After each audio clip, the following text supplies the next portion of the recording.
Eu vou conversar agora com o vereador,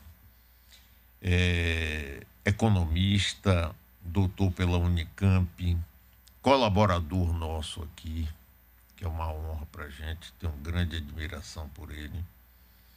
Preside a Comissão de Cultura, foi relator do Estatuto Municipal de Igualdade Racial e Combate à Intolerância Religiosa. Muito bom dia, Silvio Humberto, seja como sempre muito bem-vindo aqui. Eu quero que você fale um pouco sobre o que nós estamos vivendo, em termos de racismo, em termos da barbárie que as pessoas têm e até essa história de racismo reverso. Eu achei... Bom, você quem entende, você quem tem condições de falar e não eu. Muito bom dia, obrigado por você participar aqui comigo, viu, Silvio? Ligue o microfone, Silvio.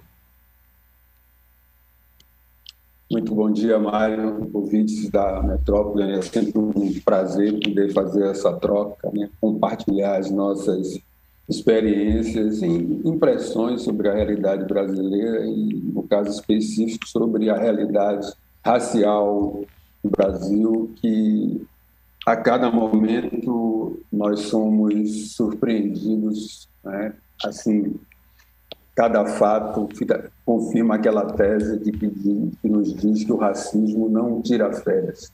E esses últimos casos aí, nós estamos começando o ano, e esse caso brutal do assassinato de Moise, né, um jovem congolês imigrante do Brasil que vem fugindo da guerra, né, da guerra no Congo, né? A gente é importante também lembrar aí essa história do Congo, né, que vem do Leopoldo, de Patrícia Lumumba, né, da disputa das multinacionais pelo subsolo, né, dos minerais estratégicos que tem aquela região, e por isso nunca consegue ficar em paz. Todo mundo hoje utiliza o celular, nós sabemos que boa parte do minério sai justamente do Congo. Então você tem uma disputa grande e as pessoas saem de lá, né, e é brutalmente assassinado, acho que, se lá não me engano, no último dia 24, ele sai dessa guerra e morre na guerra racial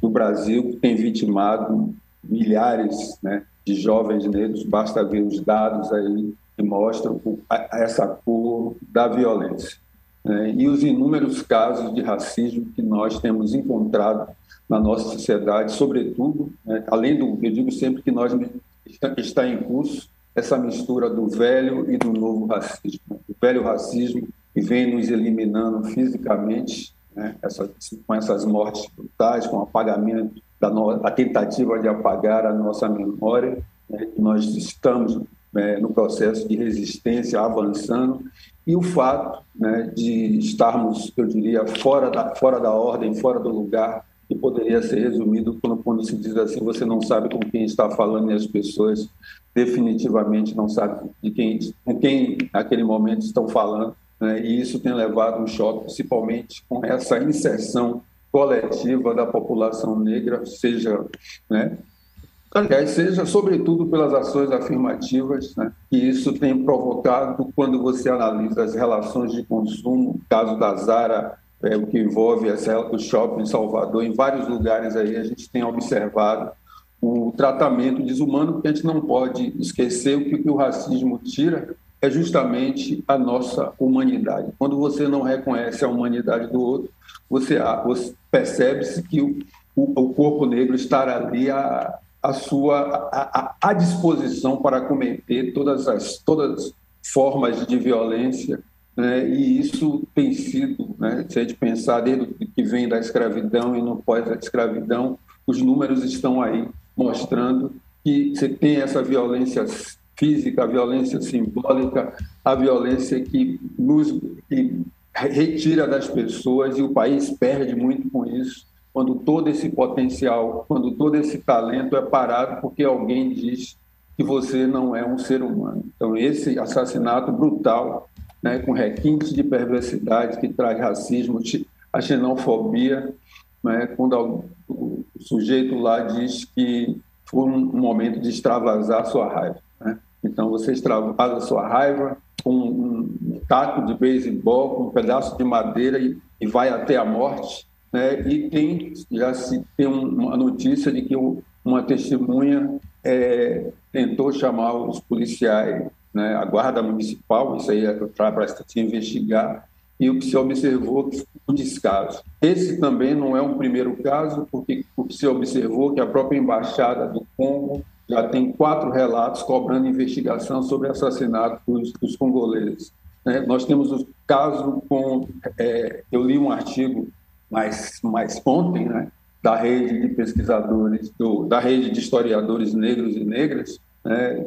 E aí a professora Ana Flávia, o professor Carlos, que é daqui da minha mesma universidade, da Estadual de Feira de Santana, onde eles trazem relatos, né, de vários casos, sobretudo o que tem acontecido com a população haitiana, seja no norte do país ou no sul do país, quando, assim, você tem os assassinatos, né, e os ataques racistas, a xenofobia, como se tivesse, e com outros imigrantes de origem africana, e nesse momento de desemprego, como se essas pessoas, né, esses imigrantes, estivessem disputando o mercado de trabalho. Na verdade, a maioria dos africanos que aqui chegam, esses que vêm para trabalhar na informalidade, né? Então, o que nós vivenciamos ainda é o fato do racismo estruturar o nosso cotidiano, estruturar as relações sociais, as relações de poder, e impede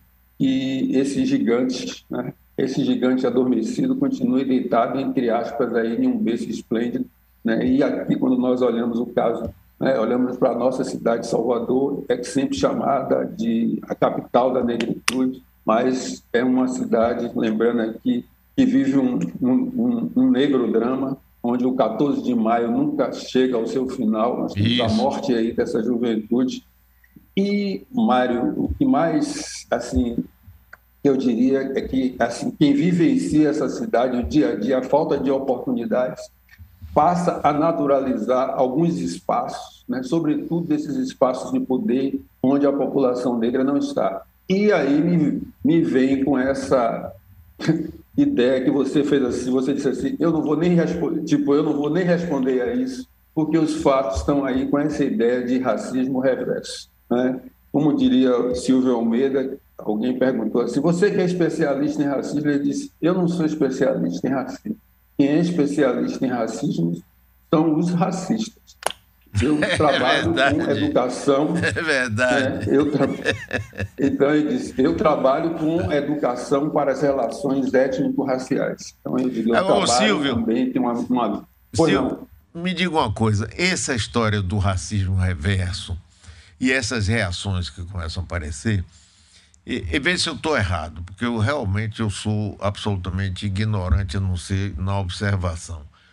Vem de que hoje há uma consciência e um movimento negro forte que não aceita mais isso, que luta justamente por espaços, por não aceitar. Rapaz, essa coisa que aconteceu aí no Big Preço, sei lá, o negócio, pô, isso é uma coisa de maluco.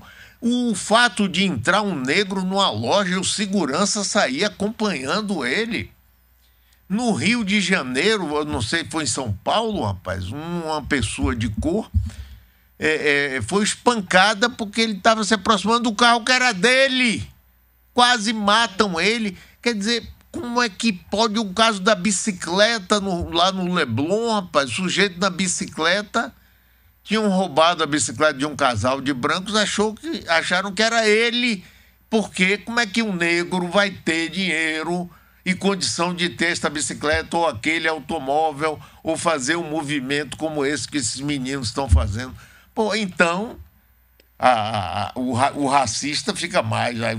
Eu ouço, Silvio, pessoas que dizem para mim assim o seguinte, eu não sou racista, veja só, mas também não se pode fazer mais nada, porque qualquer coisa os negros vêm e dizem, olha, isso é racismo. Eu tenho vontade Bom, deixa pra lá. Diga aí, Silvio. Pois é, não se pode fazer mais nada e isso tem a ver com a nossa capacidade de mobilização, né? E eu vou acrescentar, Mário, eu participei há 2 anos atrás, não, 3 anos atrás, né, 2019, de um seminário da Coalizão Negra por Direitos, né, que é uma coalizão que reúne aí mais de 200 entidades, tem feito um trabalho fantástico, né, entre suas ações políticas, né, você conseguiu, encaminhou pelo menos 2, 3 pedidos do impeachment, né, do inominável, né, e recente tem trabalhado também com os efeitos da Covid, falando da importância da vacina, a importância de você também trazer alimentação. Então, uma ampla campanha, né, de distribuição de cestas básicas pelo Brasil todo. Mas, num seminário desse, né, uma ativista do Black Lives Matter, né, do Vidas Negras Importam, ela disse o seguinte: nós não estamos sendo atacados e atacadas pelos nossos erros. Os ataques são justamente porque nós estamos acertando. Isso. Porque nós estamos buscando, de fato, promover a igualdade, para valer a igualdade de oportunidades, que você não pode ser a igualdade à meia boca, né? Você não pode ter a retórica da igualdade e você não pode querer, né, dirigir a luta daqueles que são protagonistas da luta pela promoção da igualdade racial. Como eu falei aqui, citando o Silvio Almeida, né? Os racistas, eles são protagonistas do racismo. Nós somos protagonistas da luta, né? E esse racismo que envolve o racismo antinegro, né? Nós estamos há muitos anos, né, nesse enfrentamento. Eu tenho 59 anos, vou fazer 59 anos agora no final do mês, e desde os 18 eu venho nessa formação com o movimento negro. Então, hoje, o que nós conseguimos, os avanços que conseguimos com as ações afirmativas, né? E esse ano eu espero que a gente tenha uma proposta, né, de assinatura para que se prorrogue as ações afirmativas, as cotas, esse enfrentamento. É evidente que você gera uma reação contrária dos conservadores raciais, né? E o que mais, não é que a gente lamenta, mas não surpreende, porque as pessoas começam a escrever sobre as elites baianas, né, e se sentem parte dessa elite, né, quando antes criticavam. E aí vem no modelo de, né, você escreve tanto que termina você vivendo o outro, como se você fosse o outro. É verdade, então, a gente precisa.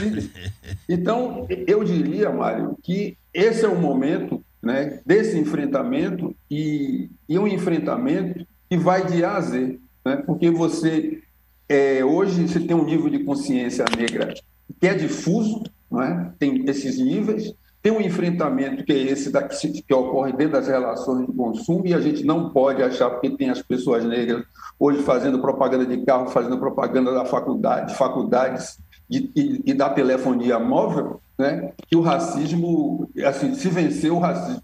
É a forma como também o consumo vai se adaptando às novas realidades. Nós temos o exemplo aí das diversidades, a importância da diversidade, né, dessa participação, entendendo como o racismo, ao bloquear as oportunidades, ele deixa que as pessoas negras, indígenas, quilombolas, gerem trabalho e renda.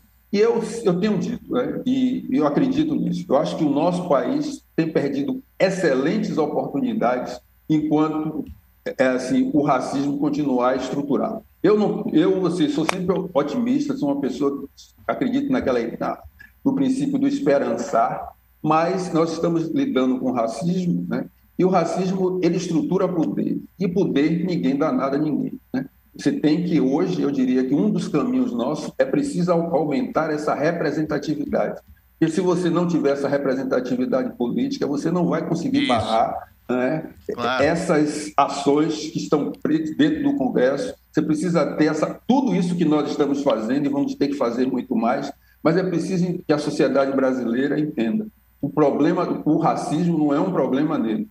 A sociedade brasileira precisa estar envolvida de tal forma para que possamos dar esse salto civilizatório, né? E se você olhar, isso está no mundo todo. Antes de conversar aqui com você, eu estava lendo a revista Fórum, e o que me chamou a atenção, um empresário né, dá um depoimento que o filho dele pergunta se ele é adotado, um menino jovem, um jovem negro, são 3 irmãos, ele é o terceiro, ele é adotado. E ele pergunta se o pai, se a família dele gostaria mais dele se ele fosse branca. O pai toma um susto disso, que ele diz assim, uma criança de 9 anos já pensa dessa forma.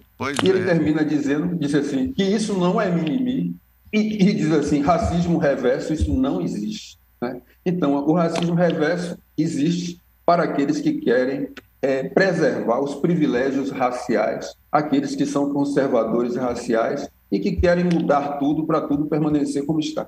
Exatamente. Nardelli quer fazer uma pergunta a você, Silvio. Bom dia, Silvio, tudo bem?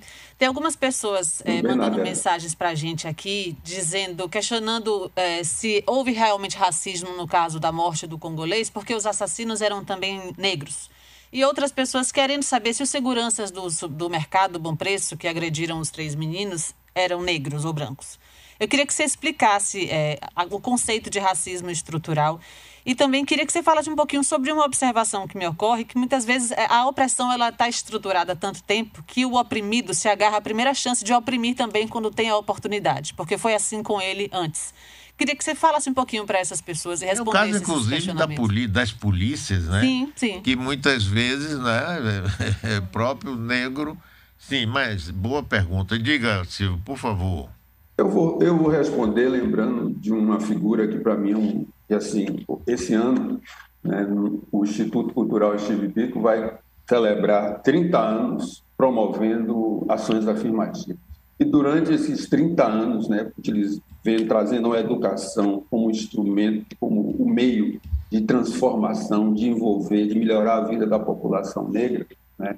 Steve Biko tem uma frase que ele diz: a maior arma do opressor é a mente do oprimido. E é evidente, se o racismo fosse algo que entrasse por um lado e saísse pelo outro, era muito fácil você trabalhar a consciência negra. Então, assim, quando esse caso que acontece, né, que aconteceu com o congolês, né, basta pintar assim, se o congolês fosse, vamos inverter, se ele fosse branco, teria acontecido isso? Não. Quantas vezes isso já aconteceu com imigrantes brancos no Brasil? Se eu vou voltar no início, o Brasil, em 1891, 3 anos após a abolição da escravatura, o Brasil fez um decreto, teve a República, 2 anos após a República, um dos primeiros decretos foi proibir a entrada de imigrantes de origem africana e asiática. E assim você favoreceu a imigração italiana. Se a gente imaginar que as pessoas negras que trabalharam nesse país, fizeram o Brasil, não tiveram as oportunidades. Você deixou de ser escravo, mas você continuou sendo negro. Né? Então, quando a gente analisa toda essa construção, né, que o indivíduo olha para você e já baseado de onde vem o fato do indivíduo olhar para você e pela sua cor, ele já tentar deduzir qual é o seu caráter, né? De onde vem isso? Então, quando a gente fala que existe algo que é esse racismo sistêmico, esse racismo que estrutura, que vai para além da vontade das pessoas e se manifesta também nas pessoas, demonstra quanto você está lidando com um fenômeno que é complexo, que vai para além da sua manifestação, que é o preconceito. Porque o preconceito tem a ideia de que você tem uma ideia preconcebida e você conhece e você modifica seu pensamento. Mas o racismo, as pessoas conhecem as pessoas negras, sabem que não são assim, que são seres humanos, mas dá um tratamento desumano, dá um tratamento inferior, né? E você, quando chega nas empresas, procura em determinadas empresas as pessoas negras e não estão lá, existe uma cultura dentro dessas organizações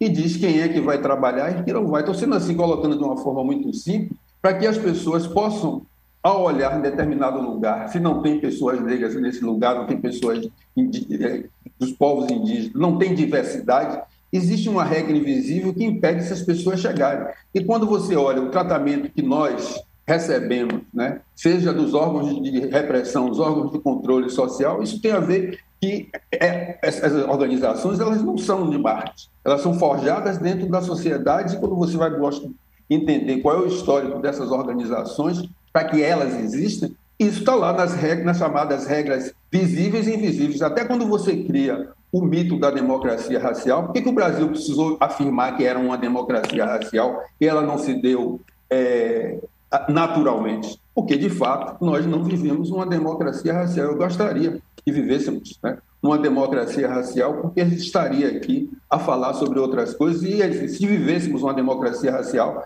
certamente Moïse estaria vivo e outros tantos. Não teria acontecido as chacinas no Rio de Janeiro, mais de 60, você não teria essa alta taxa de letalidade, por exemplo, que tem a PM aqui na Bahia e em outros lugares. Então, assim, esse tratamento, quando você olha, por exemplo, a pobreza, o fato da pobreza ter cor, ter idade, ter gênero, você olhar aqui os números, né? E isso que o movimento negro conseguiu fazer, porque antes se falava da pobreza sem cor. E nós fomos demonstrando que a pobreza, né, para e passo demonstrando que a pobreza tem cor, e mais recente, a Oxfam demonstrou cabalmente, assim, as desigualdades que matam, né? Essas desigualdades matam. Essas desigualdades levam a uma concentração brutal de renda, né? Você tem um país que com seis pessoas tem uma renda equivalente a 100 milhões de pessoas. Você tem um país que um dado trazido pelos economistas, né, da FGV, que estuda macroeconomia, dizendo 733 mil homens brancos têm uma renda equivalente a 33 milhões de mulheres negras. Então, isso são dados, né, que estão aí, que são os números que estão aí, e isso mostra, assim, que a gente mistura, né? Eu digo mistura porque você convive com um velho racismo que nos adoece, né? Que tira o potencial, assim, amedronta de um lado, traz de um lado a força para lutar, mas eu ouvi, assim, relatos de uma colega, de uma professora, né? Que ela é extremamente preocupada com o filho dela que saiu para jogar o lixo na rua, né? Jogar o lixo num lugar reservado para jogar o lixo e ele ser vítima de uma violência. Então, assim, as mães, sobretudo os pais, né, pais e mães negros na cidade de Salvador e em outros lugares, principalmente aqui na Bahia, ficam extremamente assustados, né, com seus filhos, sobretudo quando eles estão à noite. E aí tem que dizer, é uma preocupação diferente que os pais, né, negros, pai e mãe negro, têm em relação aos seus filhos, né, quando você compara com as pessoas brancas, né? E porque, assim, os meninos, você tem que ensinar seu filho a não fazer movimentos bruscos, porque ele pode entrar para esse rol da estatística. Você tem que ter o cuidado de dizer como é que ele, dentro da escola, você sempre está dando aquele reforço positivo, porque em algum momento ele pode ter o seu dia de negro ou negra, por exemplo, dentro de uma escola privada. Então, esses são elementos que nós trazemos, que assim está na cultura das organizações, que vai estruturando as relações de poder, e quando você olha o tamanho da população negra, pensando aí nos pretos e pardos, e você olha os espaços de poder, existe algo que é para além do preconceito, né? Existe algo que está na cultura dessas organizações, está com a forma como essas instituições são forjadas, que em menor medida hoje, né, tem tirado os espaços das mulheres, né? Inclusive também, sobretudo, das mulheres negras, né? Você tem aquela escala quando você olha dentro do mercado de trabalho, o homem branco no topo, a mulher branca, depois o homem negro e embaixo as mulheres negras, né? E isso também vai se refletir numa matéria importante que vocês trouxeram aí, então, apresentaram aí, que é a solidão da mulher negra.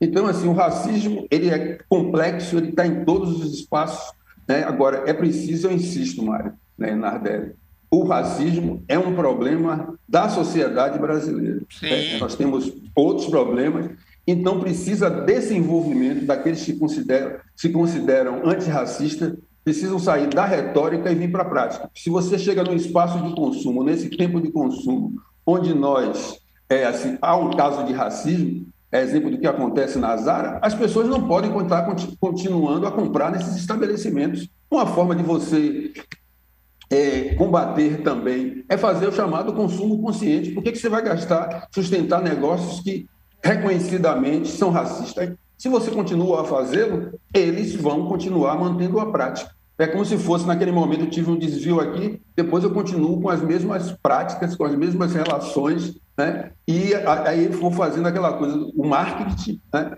E aí eu acho que a gente tem que tomar muito cuidado, porque, eu insisto, a gente precisa também entender como numa cidade como Salvador, assim, você precisa mudar essa lógica de como o poder sempre se estruturou nessa cidade, baseado no patriarcado, no patrimonialismo. Isso vem se mantendo. Agora eu entendo. E assim, apostando nessa nossa capacidade de fazer um grande aquilombamento, de juntar as pessoas que estão dispostas, né, a querer um mundo mais justo, um mundo melhor, né, um mundo sem esses ismos, né?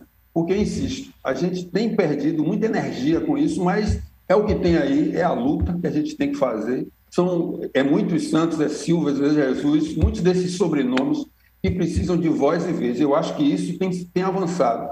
E eu tenho também visto algo que eu acho que é parte da luta. As pessoas, eu vou usar aqui a expressão popular, as pessoas não estão denunciando, e mais do que isso, não estão comendo reggae e estão indo agora também para as vias de fato. Basta ver o que aconteceu. Ótimo.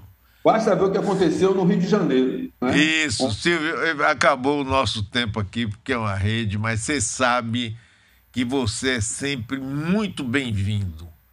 Quantas vezes você quiser falar, o microfone está aberto, indique outras pessoas para a gente.